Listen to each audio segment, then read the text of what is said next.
Day 6 on forgiveness. सो आज बात करने वाले हैं वो सारे प्रैक्टिकल स्टेप्स की जो हम ले सकते हैं ताकि हम खुद को जल्दी से माफ कर पाएं, क्योंकि खुद को माफ करना हमारी पर्सनल ट्रांसफॉर्मेशन के लिए बहुत जरूरी है, हमारी स्पिरिचुअल ग्रोथ के लिए बहुत जरूरी है और डेफिनेटली हमारी इमोशनल वेलबींग के लिए तो बहुत ही ज्यादा जरूरी है। So without wasting any time, step number 1, acceptance.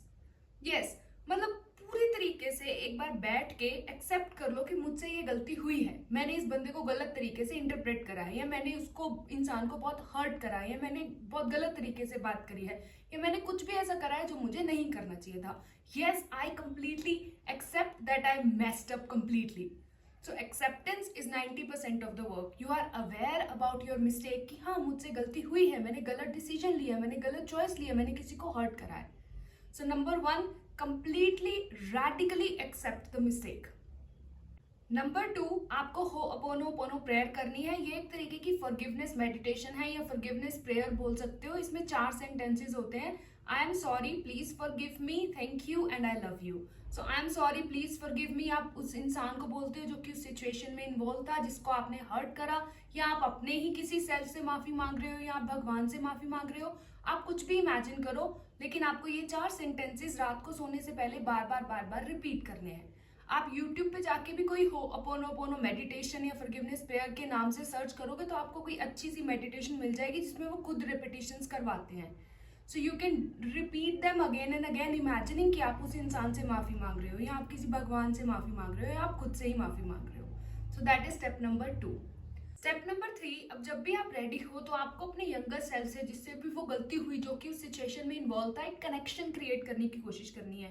Imagine करना है कि वो जो यंगर सेल्फ था आपका, वो आपके सामने बैठा है और आप उससे बात कर रहे हो, जैसे कि आप किसी अपने बच्चे से बात करते हो, या आप किसी बहुत ही क्लोज बेस्ट फ्रेंड से बात कर रहे हो। इस तरीके से आपको उसको समझने की कोशिश करनी है कि उसने अगर वो गलती करी तो उसकी कुछ तो नीड्स रही होंगी जिसको उसने पूरा करना चाहा होगा, कुछ तो उसके डिजायर्स रहे होंगे, कुछ फियर्स रहे होंगे, या कुछ मजबूरियां रही होंगी, उसका कुछ बिलीफ सिस्टम रहा होगा, या कोई चाइल्डहुड ट्रॉमा रहा होगा जिसकी वजह से उससे वो गलती हुई, जिसकी वजह से उसने शायद किसी को हर्ट करा, या कोई साइंस नहीं देख पाए किसी इंसान में, पहले ही साइंस देख लेती तू कितनी स्टूपिड है, कितनी डम है। इस तरीके से बात नहीं करनी, बिल्कुल ऐसे प्यार से बच्चे की तरह बात करनी है, क्योंकि तुम्हारे क्या नीड्स और डिजायर्स रही जिसकी वजह से ये सब कुछ जो भी हुआ वो हुआ और हमसे ये गलती हुई।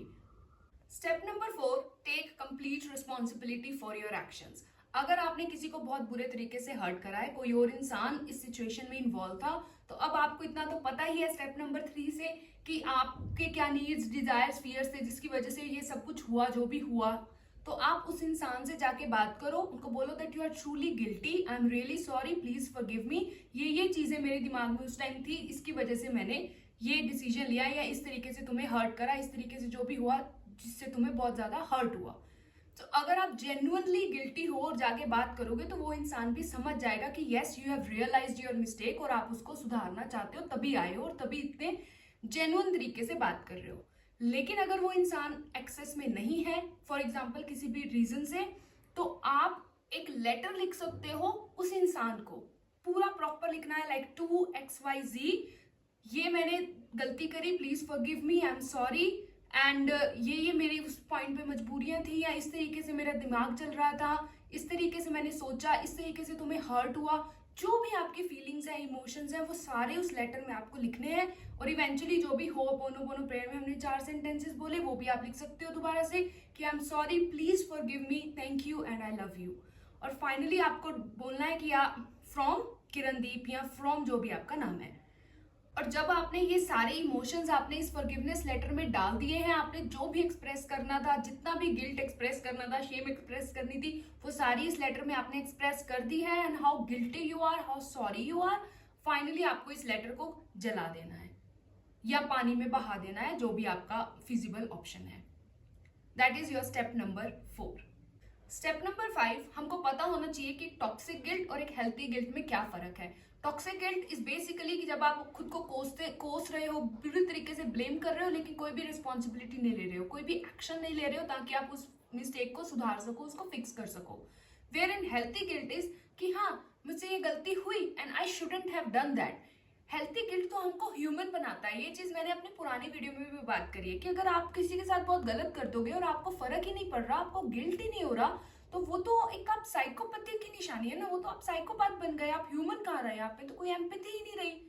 सो हेल्थी गिल्ट होना हमारे लिए बहुत जरूरी है, तभी जब हम कोई मिस्टेक करेंगे, किसी के साथ कुछ गलत करेंगे तो हमको गिल्ट होगा, तो हम उसको फिक्स कर पाएंगे। सो हमको समझना है कि टॉक्सिक गिल्ट इज बेसिकली एक शुड के साथ आता है कि this is not what I should be doing. कुछ रूल्स हैं जो कि सोसाइटी के डिफाइन कर दिए हैं, या आपने खुद ही खुद के लिए बहुत हाई स्टैंडर्ड्स सेट कर दिए हैं, कुछ शुड्स सेट कर दिए हैं, और अब आप बोल रहे हो कि अरे this is not how I should be behaving, this is not what I should be doing, लेकिन उसको फिक्स करने के लिए कुछ नहीं कर रहे। वेर इन हेल्थी गिल्ट में बोल रहे हो कि हाँ this is not how I want to act in the world, इसमें कोई शुड नहीं है, इसमें आप खुद को बता रहे हो कि this is not how I want to act, this is not how I want to do things to people. ठीक है, तो टॉक्सिक गिल्ट और हेल्थी गिल्ट में फर्क समझना बहुत जरूरी है, तभी आप टॉक्सिक गिल्ट को रिलीज कर पाओगे और हेल्थी गिल्ट की हेल्प से अपनी मिस्टेक को कंप्लीटली फिक्स कर पाओगे through actionable steps. Step number 6, अब आपको पर्सपेक्टिव चेंज करना है। जो भी आप खुद को एक स्टोरी सुना रहे हो, जो भी एक्सपीरियंस हुआ, बेसिकली उसकी आपने उसको एक मीनिंग दिया, एक स्टोरी सुनाई, तो बार बार आप अपने आप को ये बोल रहे हो कि अरे तुझे ऐसा कैसे हो गया, तूने ऐसी गलती कैसे कर दी, तू तो बहुत स्टूपिड है, तू तो बहुत डम है, तुझसे तो एक काम भी सही से नहीं होता, फलाना फलाना फलाना। So instead of saying all of these things, आप एक नई स्टोरी सुनाओ, एक नया मीनिंग दो कि हाँ मुझसे ये गलती हुई, लेकिन अगर फॉर एग्जाम्पल मुझसे गलती नहीं होती तो मुझसे तो पता ही नहीं चलता कि हाँ नेक्स्ट फ्यूचर में मैं क्या अच्छा कर सकती हूँ, फ्यूचर में मैं किस तरीके से, अगर मेरे सामने सेम एक्सपीरियंस आता है तो मैं किस तरीके से हैंडल करूंगी। अब मेरे पास ज्यादा विजडम है, मेरे पास ज्यादा नॉलेज है, तो आपने एक नया मीनिंग दे दिया सेम एक्सपीरियंस, क्योंकि ये लर्निंग एक्सपीरियंस था मेरे लिए। मिस्टेक हुई लेकिन हाँ मैंने तो लर्न करा, ये तो मेरे को कुछ सिखाने आया था एक्सपीरियंस। सो इस तरीके से जब आप एक नया मीनिंग दोगे तो आप जल्दी से उस एक्सपीरियंस से उभर पाओगे, हील कर पाओगे। स्टेप नंबर 7, आप कोई आरती सुन सकते हो या कोई भजन सुन सकते हो या गुरबानी के शब्द सुन सकते हो। ये मेरे लिए पर्सनली बहुत काम करा है। फॉर एग्जाम्पल आप ईयर प्लग लगा के बैठ जाओ और कुछ शब्द चला लो, कुछ बहुत ही सूदिंग आरती चला लो, जिस भी भगवान में आप बिलीव करते हो उनकी आरती चला लो। और अगर कोई इमोशन सरफेस अप होते हैं, if you feel like crying, अगर आपको बहुत गिल्ट हो रहा है, of course in the form of crying वो निकलता है, तो आप उन सारी इमोशंस को फील करो और उनको रिलीज करो। Sit with the emotion, sit with the feelings. लेकिन ये जो वर्ड्स होते हैं आरती के, गुरबानी के जो शब्द होते हैं, ये बहुत ही हीलिंग एलिमेंट लेके आते हैं, बहुत ही हीलिंग कैपेसिटी होती है इन वर्ड्स में, बिकॉज दे आर प्योर। सो अगर आप इस तरीके से खुद के साथ बैठ पा रहे हो, खुद के इमोशंस के साथ डील कर पा रहे हो और खुद के इमोशंस को रिलीज कर पा रहे हो, तो ये भी एक बहुत अच्छा तरीका, और पर्सनली मेरे लिए सबसे ज्यादा यही काम करा है। And final step, step number 8, अब जब आपने गलती को पूरे तरीके से एक्सेप्ट कर लिया है, रिस्पॉन्सिबिलिटी ले ली है, बंदे से माफी मांग ली है, सब कुछ कर लिया है, अब फाइनली आपको अपनी वैल्यूज क्रिएट करनी है। फॉर एग्जाम्पल अगर आपने किसी को बहुत बुरे तरीके से बात करी है तो आपको बोलना है कि अरे माई new value is kindness, I will be more compassionate with people. अगर आपने फॉर एग्जाम्पल चीट करा है पुराने किसी रिलेशनशिप में, तो loyalty is my new value. या अगर आपने किसी बंदे के साइंस नहीं देखे, वो बंदा बहुत टॉक्सिक था और आप बहुत टाइम तक उस अब्यूजिव रिलेशनशिप में रहे, तो self respect is my new value, dignity is my new value, I will love myself, self love is my new value. So इस तरीके से आप एनालाइज जब अपनी मिस्टेक को करोगे, उसके बेस पे जब आपने सब कुछ सीख लिया है, एक लर्निंग एक्सपीरियंस ले लिया है उस एक्सपीरियंस से, उस मिस्टेक से, तो आपको अपनी वैल्यूज क्रिएट करनी है और उस वैल्यू के साथ स्टिक रहना है। So these 8 steps are definitely going to help you. आप बहुत जल्दी खुद को हील कर पाओगे, बहुत जल्दी खुद को माफ कर पाओगे और स्पिरिचुअली ग्रो कर पाओगे, पर्सनली तो डेफिनेटली ग्रो कर पाओगे और आपका इमोशनल वेलबींग बहुत ही अच्छा होगा। I hope you found something valuable from this video जो कि आप अपनी लाइफ में अप्लाई कर पाओ। Thank you so much for watching this video.